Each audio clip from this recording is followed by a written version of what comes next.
Hi there guys, morning, it's Kobus, our camper dream. And yeah, things has taken shape quite literally overnight, and very fast are things coming together. We secretly had made the sponges for the bunks, and yeah, you can see the effect we are going for. Nice. Yeah, if you want your sponges to be made fit to size, we know a guy. And yeah, I think that corner of the van is basically finished. We're obviously gonna do just finish up this to make it the same color.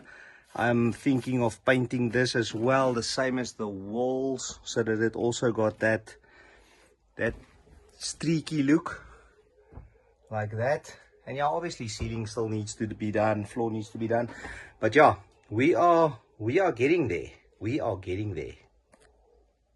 Like and subscribe, and yeah, our camper dream.